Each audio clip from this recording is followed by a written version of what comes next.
las 24 horas, los 365 días del año, que nos cuidas, nos proteges, nos das tu misericordia, y a pesar de nuestros errores y que nos portamos mal, tú siempre nos das tu amor.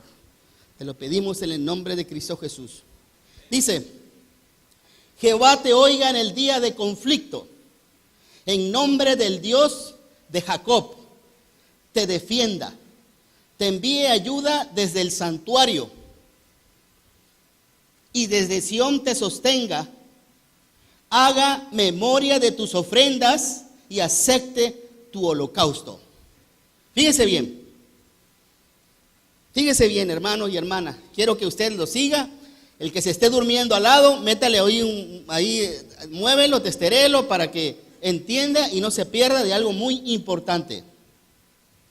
En medio del conflicto, nadie nos dijo cuando nos bautizamos que los cristianos íbamos a estar exentos de estar en conflicto. ¿Estamos de acuerdo? E incluso, sin decir nombres, porque yo los conozco a varios de ustedes, cuando se bautizaron, me dijeron a los 10 días, a los 15 días, al mes y medio, al año: oye, hermano, me fue como en feria. ¿Cómo? Ahora que soy cristiano me pasa todo, hermano. No sé qué pasa. Y le digo: es muy sencillo. Es que lo ves ahora las cosas con otro tipo de ojos. Ahora ya se te quitaron las cosas de los ojos y ahora sí ves lo que es el pecado. Antes vivías en el pecado y era muy normal, pero ahora es diferente. Bueno. Dice: el nombre del Dios de Jacob te defienda, te envíe ayuda desde el santuario. Mire, déjeme decirle algo muy importante que debemos de aprender. Antes, en la antigüedad, los reyes de Israel y cualquier otro tipo de rey, el rey de Egipto, todos los reyes de Asiria, los amorreos, los amonitas, todos los reyes de la antigüedad, los fenicios, ¿qué es lo que hacían? ¿Qué es lo que hacían cuando iban a la batalla? A diferencia de todos esos reyes, en Israel, antes de ir a una batalla, iban al santuario, donde estaba la presencia de Dios. ¿Y por qué ante la presencia de Dios? Porque ahí le pedían que les diera la batalla, les diera la victoria en batalla. Y los demás reyes, ¿saben en qué se preocupaba? Que tuvieran más carros, que tuvieran más ejércitos, que tuvieran más soldados, que tuvieran más caballos, etcétera, para poder obtener la victoria. Y es así como la Biblia nos dice ejemplos maravillosos. El caso de David con Goliat, cuando Goliat, que medía casi 3 metros, iba con una lanza más o menos de este tamaño, más grande que David, una armadura impresionante, y David solo iba con una honda y con una piedra, pero iba adelante de él, ¿quién? Jehová de los ejércitos, porque él ya le había dado la batalla, ya le había dado la victoria realmente. Cuando dijo él: voy en nombre del Dios Altísimo, voy en nombre de Jehová, ya tenía la victoria, hermanos. Pero ese es un solo ejemplo, pero hay muchísimos más ejemplos. Por ejemplo, cuando Gedeón con 300 hombres fue suficiente para obtener la victoria. También el caso de Abraham, cuando salió con 318 personas, le dio la victoria también en los campos cercanos a Sodoma y Gomorra. Cuando más de 2 millones de israelitas salieron de Egipto, Dios le dio la victoria a un solo hombre, a un profeta. No necesitaron carros, no necesitaron soldados para que los dejaran ir el rey de Egipto, sino simplemente fue un hombre que fue Moisés, a quien Dios le dio la profecía para poder sacar a su pueblo de ese lugar. ¿Y qué tal de los 4 leprosos? ¿Se acuerdan ustedes? Esos 4 leprosos que, acuérdense que el rey de Siria había, alrededor de Samaria, había hecho su campamento y había dejado afuera a los israelitas y se estaban muriendo de hambre. Acuérdense que una cabeza de asno costaba un dineral en plata. La comida valía muchísimo dinero y se estaban muriendo de hambre. Y entonces los 4 leprosos que estaban a las afueras de la ciudad dijeron, bueno, ¿nosotros qué más? Si nosotros vamos, si nos dan de comer, pues muy bien. Y si nos van a matar, pues también, pues ya aquí estamos apartados de todo el mundo, nadie nos quiere. Y fue cuando entran esos leprosos, los 4 leprosos, y entonces Dios hace como que se escucharan los tambores de guerra, como si fuera un ejército muy grande. Y el rey de Siria pensó, ya los israelitas compraron con dinero al ejército de los hititas y de Egipto y nos vienen a masacrar. Y salieron huyendo. Y cuando salen huyendo, ven y empiezan a comer los leprosos y empiezan a robarse las cosas que habían dejado en el camino. Entonces cuando de repente estaban comiendo y robándose, pues dijeron, no es bueno que hagamos esto, mejor vamos a decir a nuestro rey, no vaya a ser que Dios después nos vaya a castigar, porque gracias a Dios es que entramos aquí. Y van y no les creyeron. No les creyeron que 4 leprosos ahuyentaran a un ejército tan poderoso como los sirios. Y mandaron a una avanzada y le dijeron, ¿sabes qué? Tienen razón. Pero el que era incrédulo, como le dijo Eliseo, de cierto te digo, mañana que el grano se comprará en un ciclo, tú no comerás de él. Y murió porque de tanta gente que supo que ya estaban libres, le pasaron encima y lo mataron. ¿Qué significa esto, hermanos y hermanas?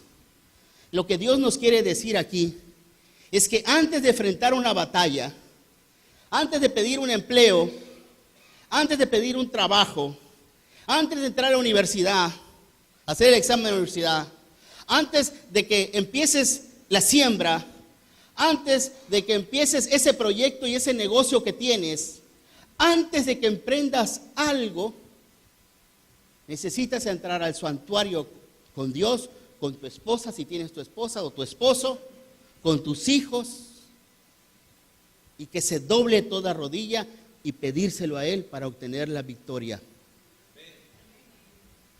Mire, hay gente que se equivoca. Hay gente que piensa que por tener un título ya la va a hacer. Y resulta que yo conozco mucha gente que tiene títulos y no la están haciendo. Pero también conozco gente que no tienen títulos y les está yendo bien. Con esto lo que les quiero decir, si usted tiene la oportunidad de que sus hijos vayan a la universidad, perfecto, eso es el camino correcto. Pero no es el título el que le va a dar esto, es Dios nuestro Señor.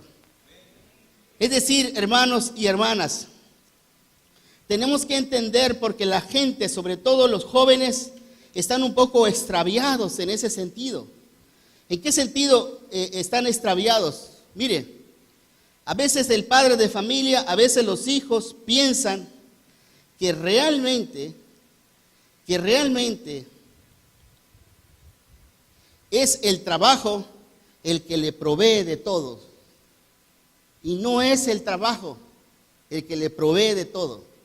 Es Dios nuestro Señor. Dios utiliza el trabajo para que sea un medio para proveerle. Pero no es el trabajo. Hay gente que ya termina su trabajo y se le viene el mundo encima. Tu trabajo no es tu proveedor. Tu proveedor es Dios nuestro Señor, es nuestro Padre. Y solo lo usa para proveerte. Por eso es importante que le damos a entender a nuestros hijos, porque los hijos cuando cumplen los 18 años se desarraigan de las iglesias. Mire, la mayoría de los que estamos aquí somos mayores, pero son pocos los jóvenes que se mantienen aquí. Aquí debería estar lleno de jóvenes, porque es prepararlos a esta vida. Yo no me imagino a mi hermano, a Valentín, a Clever, a todos, si a la edad de ellos, de estos jóvenes, hubiéramos conocido el Evangelio, yo no me imagino tendríamos unas generaciones fuertes, maravillosas, seríamos más gozosos porque nos enseñaron el camino correcto desde temprana edad. Por eso es tan importante los adolescentes en este momento en nuestras vidas y en nuestra iglesia. Ahora bien, en Génesis 35 le dice Dios a Jacob: no importa que tú le hayas robado la primogenitura de Esaú, no importa que hayas cometido errores, no importa que hayas sido débil,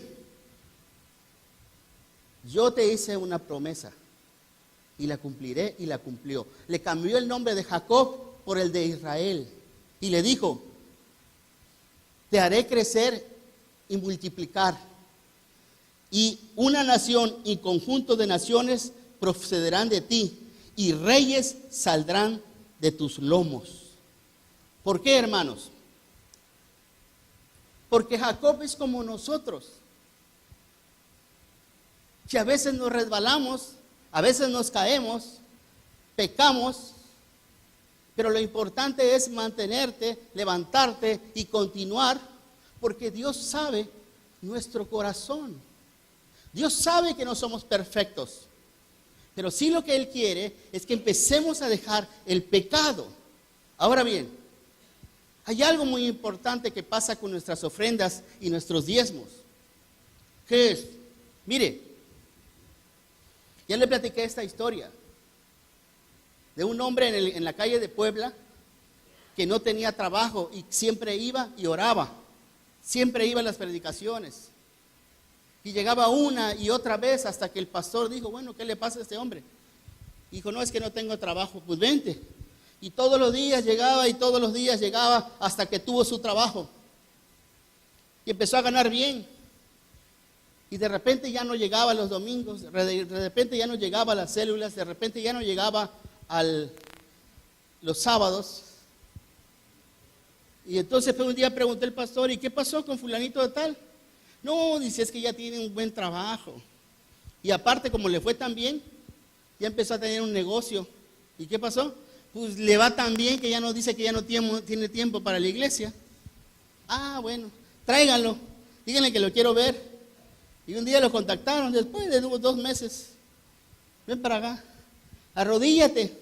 ¿Y para qué, pastor?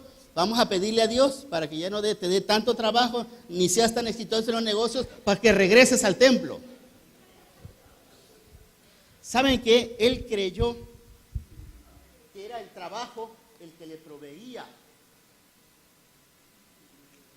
Él creyó que el negocio era su fuente de fortaleza y su poder. No nos equivoquemos, hermanos. Sobre todo los papás y las mamás a los hijos.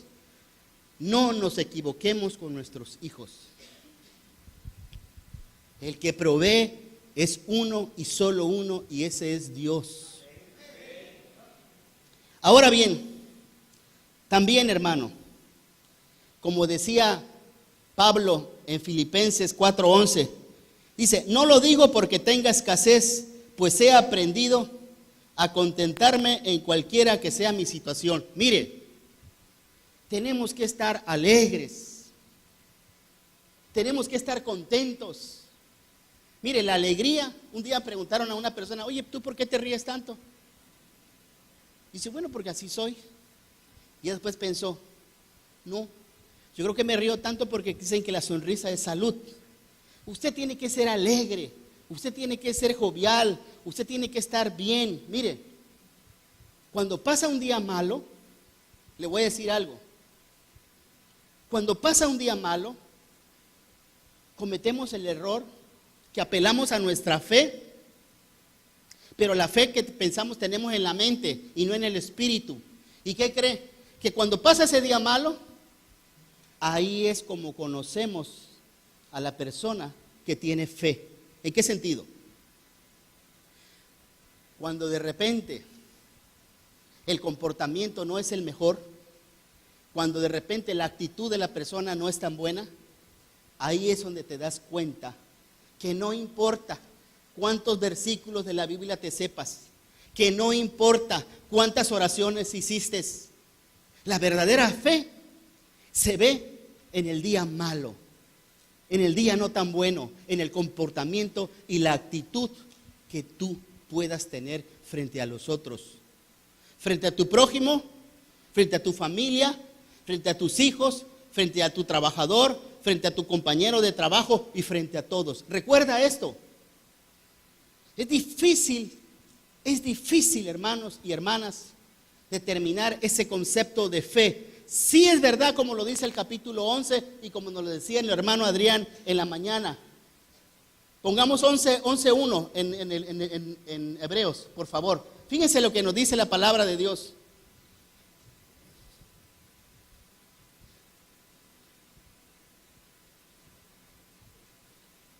Dice Hebreos 11:1.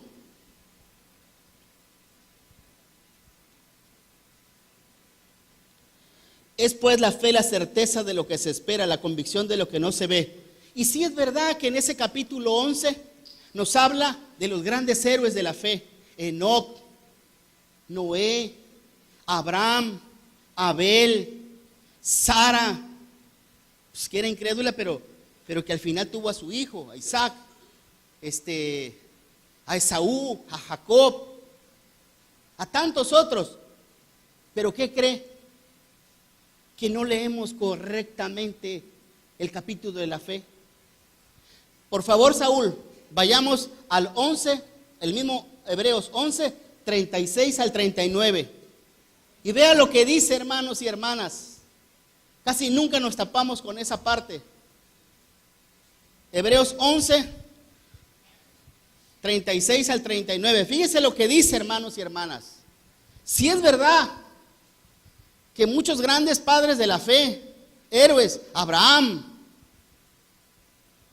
Jacob, que vio a las 12 tribus, y todos los demás, pero dice, otros experimentaron vituperios, azotes, prisiones, cárceles, el que sigue, el 37.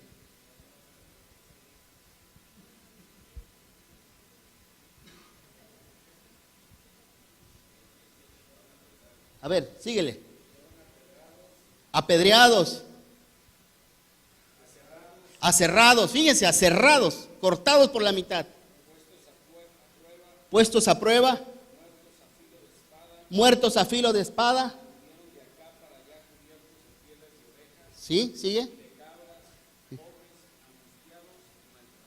Pobres, angustiados y maltratados. Y esos también están en el capítulo de la fe. ¿Saben quiénes son ellos? Los que no vieron la tierra prometida. Los que no vieron con sus ojos todo lo que les dijeron en las escrituras. Pero ¿sabe qué? Creyeron. Y nosotros somos de esos. Mire, no sé cuántos tendrá, nuestro amigo debe tener como los 105 años más o menos, nuestro amigo que está por acá, Reyes. Rafael. Pero mire, le voy a decir algo, Valentín y toda la compañía, los hermanos y hermanas, Alda, yo no sé si nuestra generación va a ver la venida del Señor. No lo sé, porque nadie lo sabe, ni los ángeles saben el día y la hora. Pero lo único que me voy a concretar es a decirle a mis hijos, y si tengo la posibilidad de ver a mis nietos o a los bisnietos, a quien sea, que tengan la fe como todos ellos, como la tuvo José, que cuando viniera, cuando fuera a la tierra prometida, sus huesos iban a estar en Siquem, en la tierra prometida. Así también hay que decirles.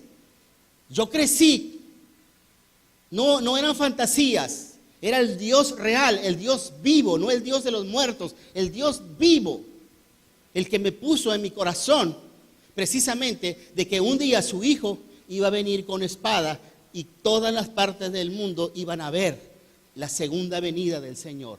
Y estar preparados, porque dice la palabra, estarán dos en el campo, uno se irá y otro se quedará. Mire, por gracia recibimos la bendición a través del bautizo, a través de quien uno crea, uno recibe la salvación por gracia. No hicimos nada, en absoluto. Pero le voy a decir esto. Como dice la palabra, con temor y temblor tenemos que prepararnos para llegar con Cristo, hermanos. Eso sí, no va a ser gratis, hermanos. Porque unos se van a quedar y otros se van a ir. Entonces tenemos que prepararnos para eso. ¿Ok? Ahora bien, nos dice la palabra. Lo primero que tienen que hacer en el día del conflicto es pedir la victoria en el santuario. ¿A quién? Al Dios de Israel, al Dios de Jacob, al Dios de Abraham. Tenemos que pedirla. Antes de que usted haga algo, pide esa victoria.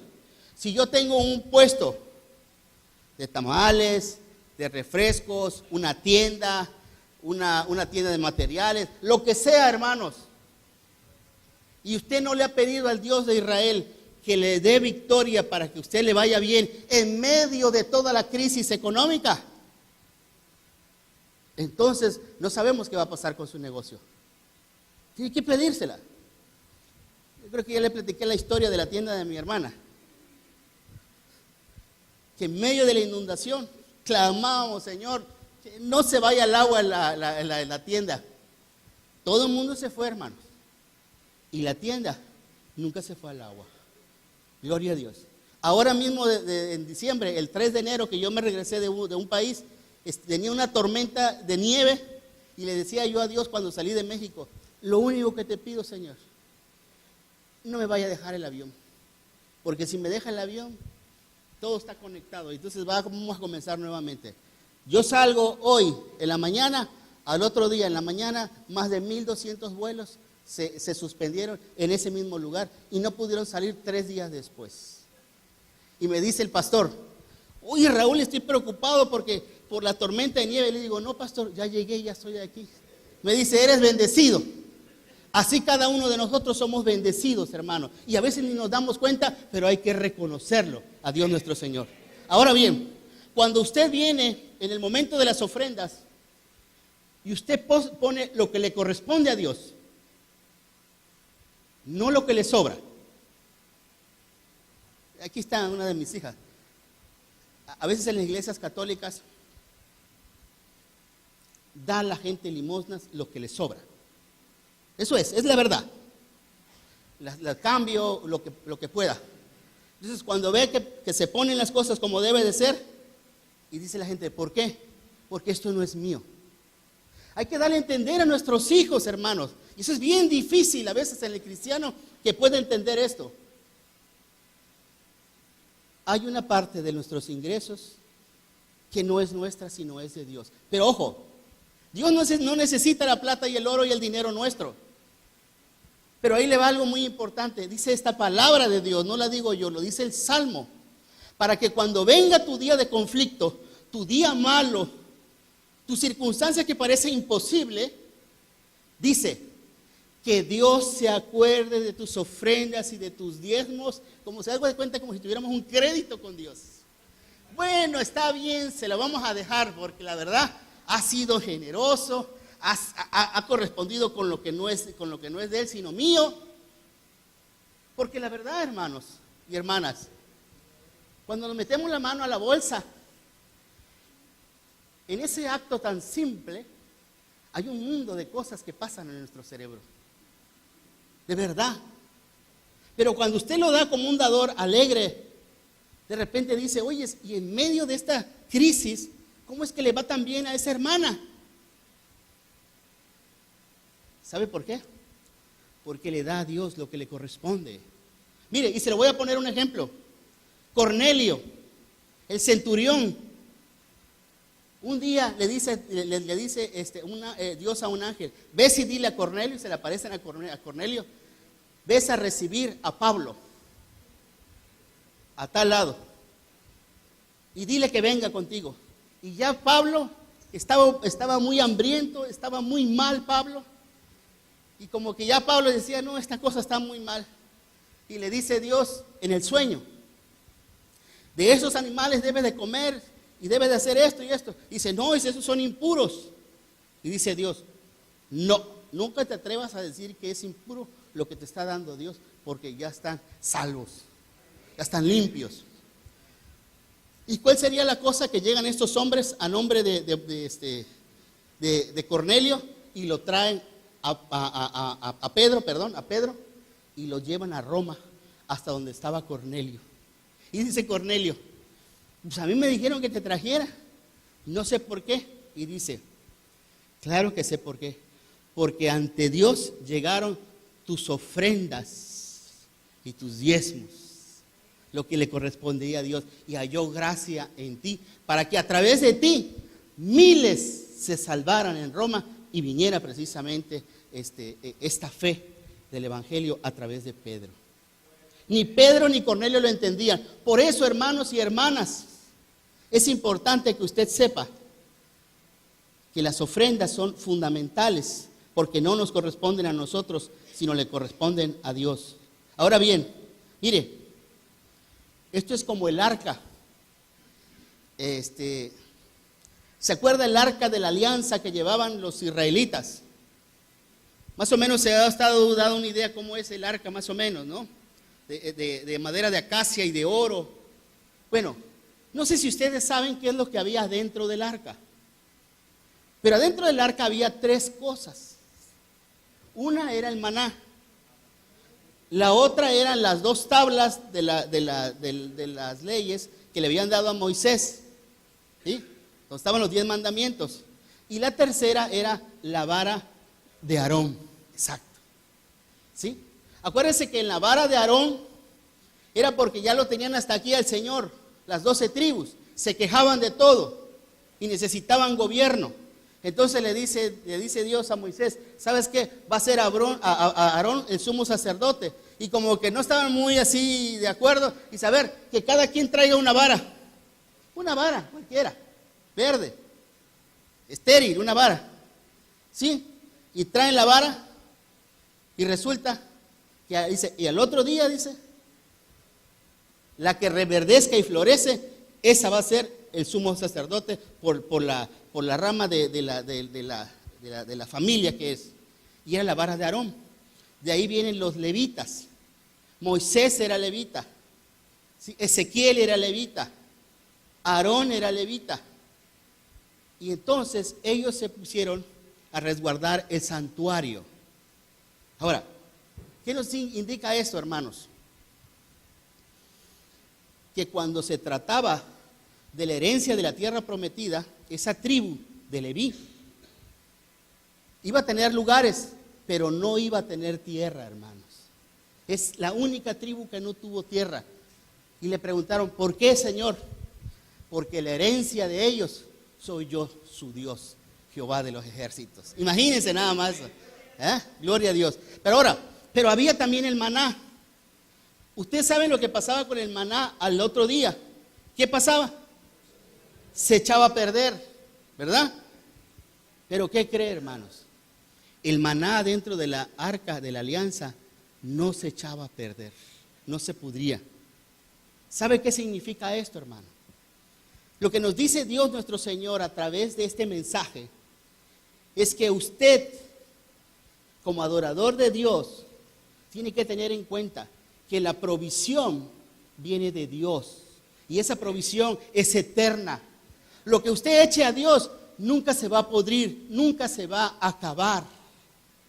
¿Por qué? Porque Dios siempre va a bendecir todo lo que tocáramos y todo lo que emprendiéramos, porque Él lo va a prosperar.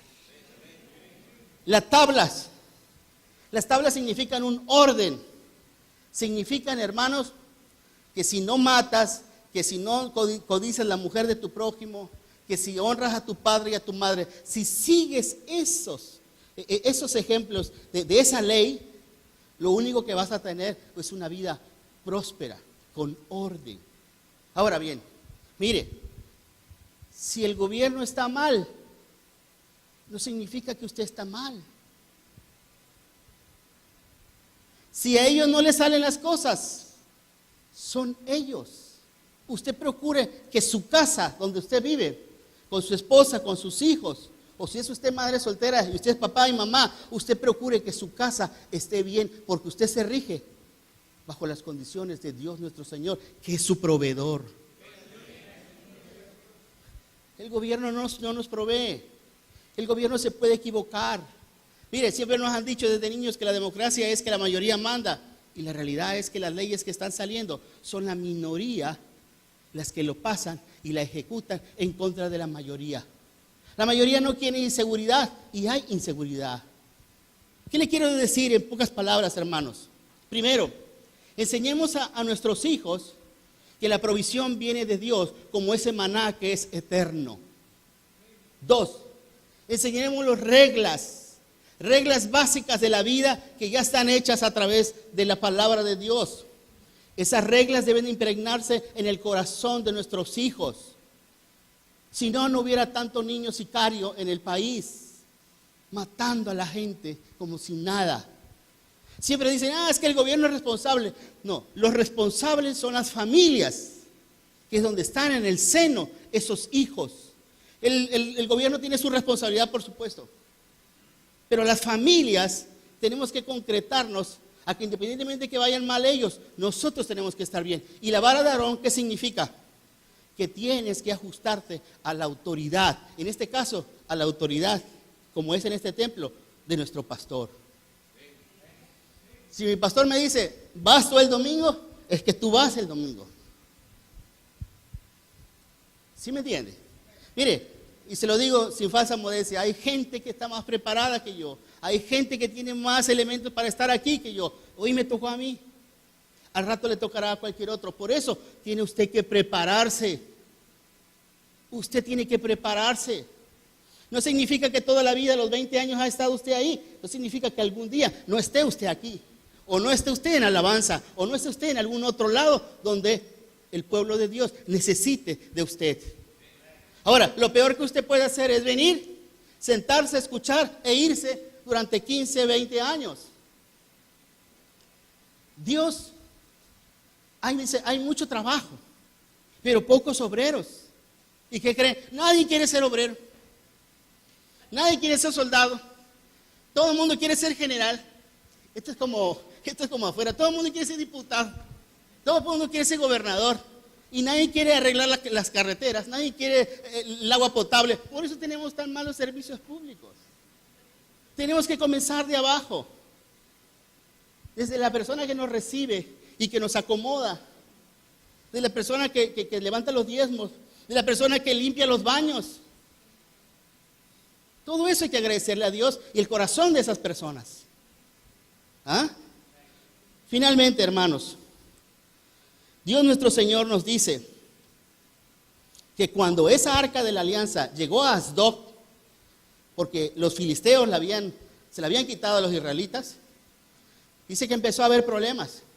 Asdod es una ciudad que todavía existe en Israel. Es el puerto más importante de Israel. El 60% de todas las mercancías del Mediterráneo pasan ahí.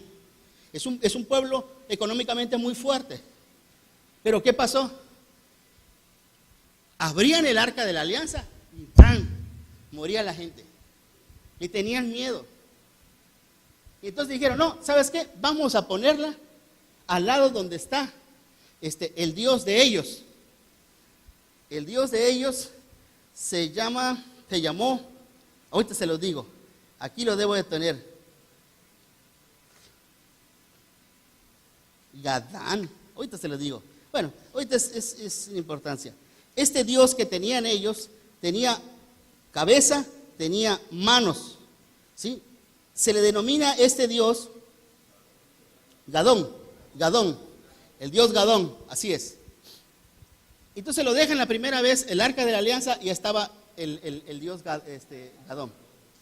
Al otro día que lo van a ver, resulta que el Dios Gadón estaba postrado ante el arca de la alianza. Y dice un filisteo, se ha de haber caído. Vamos a ponerlo otra vez bien. Y el segundo día, ¿qué cree? Aparece Gadón sin manos y sin cabeza. Nada más con el puro torso. Porque la presencia del Señor era tan grande que no podía resistir a nadie más. El Dios que tenemos, hermanas y hermanos, es un Dios celoso. No andemos jugando con eso. Es como la gente que juega a la lotería. Es como la gente que juega con los adivinos. Por favor, hermanas y hermanas. Una vez ahí en un crucero un muchachito me regaló una cosa que de una adivina. Y le digo, ven para acá, niño, ven para acá. ¿Cuánto te pagan por eso? No, pues me pagan 100 pesos. Y le digo, ¿y por 100 pesos vas a condenar tu alma y tu espíritu para eso? Y se me queda bien. Al otro día ya no estaba el muchacho. De verdad, hermanas y hermanos. A veces lo dice la familia de juego. Pero con esas cosas no se juega frente a Dios. Bueno, ¿y qué cree? Pues resulta que se tuvieron que llevar al Arca de la Alianza a otros pueblos. Dice, no, aquí ya no, porque empezaron a darle tumores a la gente y se empezó a morir. Y se los llevaron a otro lugar que se llama Ecrón, a Gat, como a Gaza, que actualmente existe, y a todos empezó a haber una matazón. ¿Sabes cuántos mató el Arca de la Alianza? En ese pequeño tiempo de 7 meses, 50,700 personas mató. Tan fuerte. ¿Por qué? Porque la tribu de Leví es la única que podía abrir la arca. Un escogido, sin mancha. Finalmente, hermanos, Dios quiere que tú disfrutes tu día a día. Olvídate del 2019, olvídate de las elecciones del día 1 de julio, olvídate de eso. Tienes que vivir tu vida. Hay gente que está en la bocina de la radio a ver qué dice este contra el otro. Olvídense de eso. Dejen de leer la nota roja del periódico, porque lo único que hace es que a tu espíritu lo atemoriza. Eso lo digo yo a mi mujer siempre, porque sabe todo lo que pasa en la ciudad. Digo, olvídate de eso. De verdad, se lo digo con amor y con cariño. No es nada más de que leamos la palabra de Dios, no, sino que reconozcamos el milagro de Dios en todo lo que hacemos. Desde que tu hijo ya se levantó de gatear y ya empezó a andar y ya empieza a caminar, ese es un milagro, hermanos. Todo tenemos que verlo con otro tipo de ojos. Finalmente cuenta la historia de un rey que tenía cortesanos, tenía oro, tenía tierras, tenía sembradíos, tenía todo lo que un rey puede tener, y resulta que en su corazón estaba triste, no era feliz. Entonces un día, caminando por las tierras de su país, se encuentra con un campesino, hagan de cuenta de aquí de Boquerón, y lo ve, estaba en su casa, y lo ve con una gran sonrisa, y le dice, ¿tú eres feliz? Y le dice, sí, soy feliz. Y le pregunta el rey, ¿por qué eres feliz? Bueno, dice, yo tengo a mi esposa, tengo un techo que me cuida de la lluvia, del sol, trabajo en las mañanas, lo que yo siembro lo cosecho y con eso me da, tengo a mis hijos, ¿qué más puedo pedirle, rey? Estoy bien, tengo salud, eso me hace sentirme feliz. Entonces el rey, muy cabizbajo, que no podía comprender, fue con uno de sus consejeros y le dijo, no puedo entenderlo.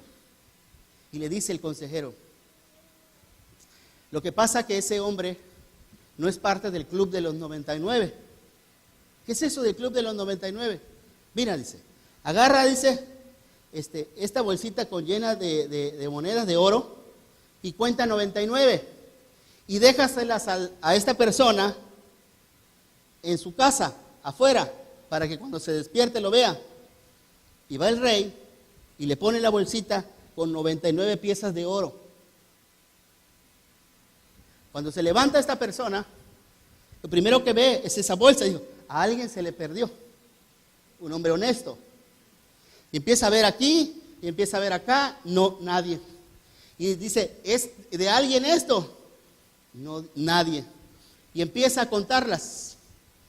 Y empieza 1, 2, 15, 30, 50, 60, 90, 97, 98, 99. ¿Y la número 100? ¿Dónde está? Y vuelve a contarla. 10, 15, 90, 95, 98, 99. Alguien se llevó la número 100 y empieza a buscarla, y para eso se tarda 3 días buscándola aquí, desenterrándola, se cayó aquí, y le dice a la mujer, ¿dónde la pusiste? No, yo no la tengo. A ver, tú, ¿dónde la pusiste? Y empieza a enojarse con su mujer, que la amaba profundamente. Empieza a enojarse con los chamacos. Ya los chamacos no iban a la escuela. Ya el hombre, preocupado por esa moneda de oro que le faltaba según él. Para no hacérselas tan largo, empezó a ponerse huraño, empezó a enojarse el hombre, empezó a trabajar. Y ya no llegaba a las 10, 11 de la mañana a su casa, después de las 6 de la mañana que comenzaba su labor. Ahora ya el hombre se tardaba hasta las 4, 5, 6, dependiendo del sol, hasta las 7 de la noche trabajaba y trabajaba y trabajaba para obtener su moneda número 100, que no tenía, pero que tenía 99 y que no se gastaba. Al final de cuentas, ese campesino se murió de tanto trabajar y de tanta preocupación. ¿Cuál es el corolario, hermanas y hermanos? Deje de pensar lo que tiene para después, lo que va a ganar después, lo que va a crear después. Disfrute lo de hoy, hermanos.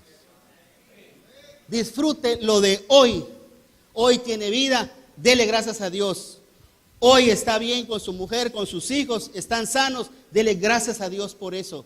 No se preocupe por lo que no tiene. Acuérdese que Dios es el que nos da provisión absolutamente de todo. Finalmente, somos hechura suya, de Dios. Y como tal, somos como el barro, hermanos. Acuérdese que el barro debe ser suavecito, maleable, para que el artista pueda hacer la obra. Pero a veces somos toscos, somos duros, somos huraños, y a veces nos tiene que dar así tras y tras y tras para poder hacer una obra de arte con nosotros, Dios nuestro Señor. Por favor, tenemos que entender que somos privilegiados de tener como Padre a nuestro Dios, Señor Jesucristo. Somos sus hijos y tenemos que andar en la calle como sus hijos, como hijos de un rey. Buen día.